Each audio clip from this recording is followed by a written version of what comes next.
Во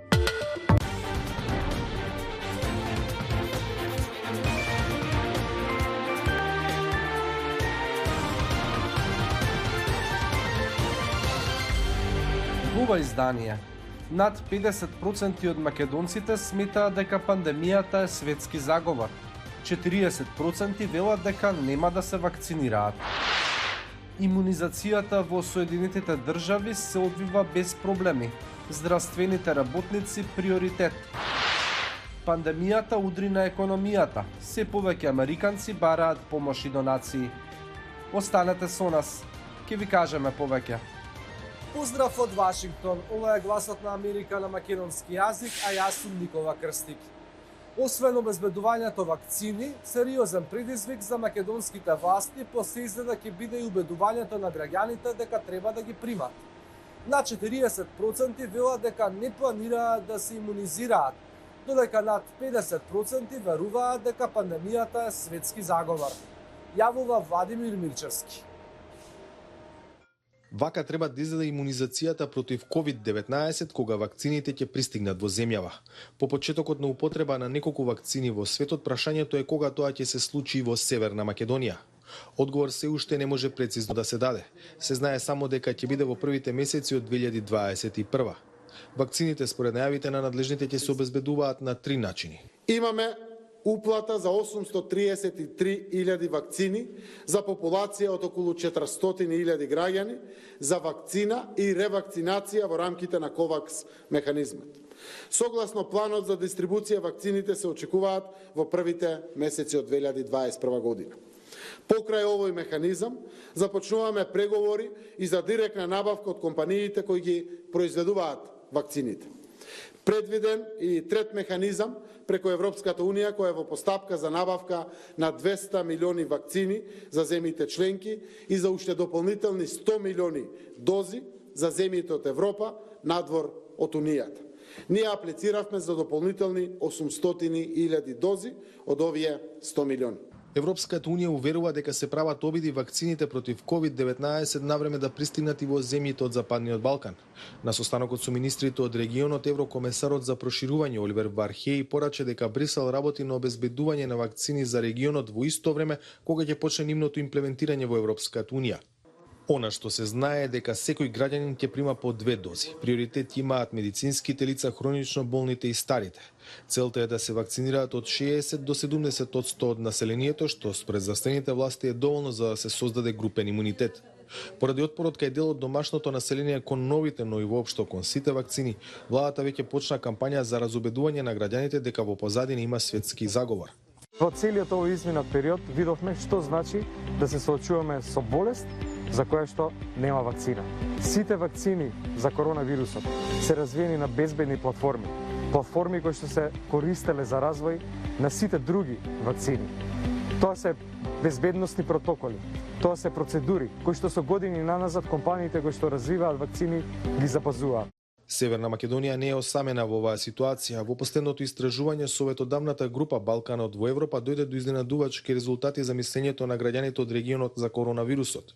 Дури 75% од испитаниците веруваат дека зад пандемијата стои светски заговор. Истина е да Точно е дека на Балканот сме поподложни на тие теории на заговор. Да кажам дека ова е само една предпоставка, но сепак мора да го имаме предвид нашето скорешно минато во кое поминавме низ тешки времиња.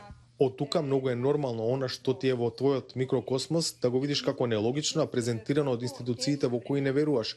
Тогаш е логично да се бараат светски манипулации во ситуација на пандемија. Податоците покажуваат дека во земјава повеќе од 50% од испитаниците сметаат дека пандемијата во голема мера е дело на заговор. Но уште позачудувачки 40% од граѓаните на Северна Македонија одговориле дека сигурно нема да се вакцинираат против COVID-19 кога вакцината ќе биде достапна. За гласот на Америка, од Скопје, Владимир Мирчевски. А во Соединетите држави имунизацијата засега се одвива без проблеми. Првите дози стигнаа кај медицинските работници. Здравствените власти велат дека ова представува пресвртен момент во пандемијата која досега одзема над 300.000 американски животи.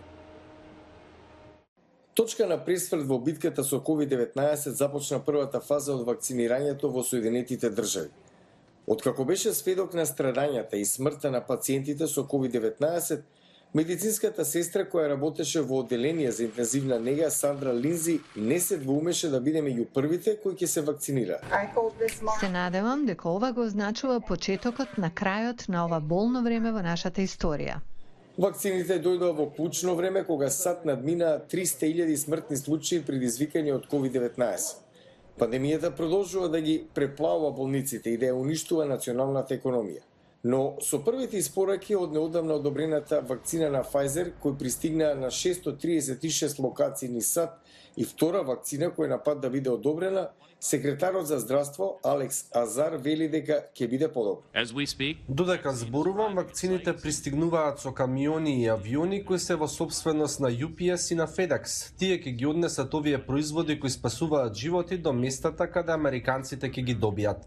Ова испорака има 2,9 милиони дози, доволно за вакцинирање на 2,9 милиони луѓе. Први во кампањата за масовна имунизација се оние за кои се смета дека се под најголем ризик, како здравствените работници, жителите во пензионерските домови. Општото вакцинирање не се очекува дека ќе започне пред крајот на пролета. Ова е доволно време да се разубедат скептиците, се надеваат експертите. Постоењето на вакцината само по себе не значи и крај на пандемијата. Треба и населението да сака да ја добие вакцината. Последиците од пандемијата се присутни и многу подалеку од границите на САД. Од тука е потребен мултилатерален пристап за да и се стави крај, вели експертот за заразни болести доктор Бил Петри. Нема да го контролираме ова доколку сите земји од светот не бидат вакцинирани. Ако не се случи тоа, постојано ќе имаме нови случаи и нови проблеми. Неколку држави како Обединетото кралство и Канада исто така даде одобрување за вакцината на Pfizer, а Светската здравствена организација соопшти дека во моментов во фаза на клинички испитувања се повеќе од 50 вакцини за COVID-19. Секоја вакцина, велат експертите, ќе биде добредојдена во трката да и се стави крај на пандемијата. Пандемијата остава и сериозни економски последици. Се повеќе американци зависат од донации на храна за да го протуркаат месецот. Филис Мардер престанала да работи како возач во Убер непосредно по почетокот на пандемијата. Сега се соочува со тешкоти и вели дека повеќе не е срам да оди на местата каде се донира храна што и помага да го помине месецот. Сватив дека ако го кријам тоа, само ги влошувам работите и се чувствувам полошо. Одлучив дека е поважно да зборувам за тоа. Знаете, морам да платам сметка за струја и морам да одам до центарот за донирање храна. Има многу американци како неа. Од Хранејќи Америка, една од најголемите организации за борба со гладта во САД, вела дека бројот на луѓе кои бараат помош во просек е зголемен за 60% од почетокот на пандемијата. Банките за храна и непрофитните организации на многумина им помагаат да преживеат. Бријана Домингес, мајка на 2 деца, вели дека започнала да оди во банката за храна откако нејзиниот партнер останал без работа. И таа ќе остане без работа по околу 2 недели, па се надева дека оваа банка за храна во Илиноис ќе им помогне да преживеат. Ако немам работа, не знам што ќе правам. Не знам што ќе правев да го немаш ова место. Ќе беше многу тешко. Жителот на Нью Орлеанс, Норман Батлер, е невработен и вели дека тој и неговото семејство би останале гладни без помошта во храна. Ако немаше кој да ни даде храна, ќе беше полошо. Не се сомневам дека ќе гладувавме. Батлер вели дека немал среќа да биде еден од оние кои работат од дома за време на пандемијата. Не може секој да работи од дома и не секој има кариера каде може да работи на компјутер и да остварува приходи. Некој како мене кој работи како возач на лимузина, на автобус или во ресторан. Тоа е се за ова издание на Newsflash. Многу повеќе на гласнааmerika.com. Поздрав од Вашингтон.